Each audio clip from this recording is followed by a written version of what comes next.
হাসিনা ওয়াজেদ বৈধ প্রধানমন্ত্রী, এরা অবৈধ।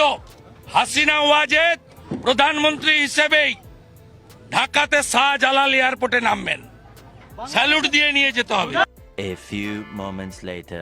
আরে দাদা, আপনি খেয়ে বলেছেন নাকি না খেয়ে বলেছেন?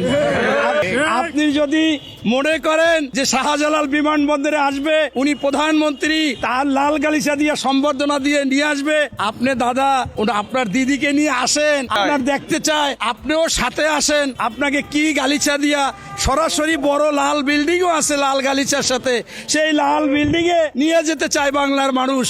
আমি স্পষ্টভাবে বাংলাদেশের পক্ষ থেকে আপনাকে হুঁশিয়ারি দিচ্ছি, আপনি ওই উস্কানিমূলক বক্তব্য দিয়ে এত বড় একটা ভারতবর্ষে আপনি সেই দেশে অস্থিরতা করতে চান, এইটা কোনোভাবে করা যাবে না। আমরা পশ্চিমবঙ্গের নির্বাচনের ফলাফল দেখলাম যে যেই উগ্রপন্থীরা সেখানে ক্ষমতায় আসছে, আগামীতে আমাদের সম্পর্ক কেমন হবে কিংবা পরিস্থিতি কীরকম হবে এটা নিয়ে এক ধরনের শঙ্কা আছে।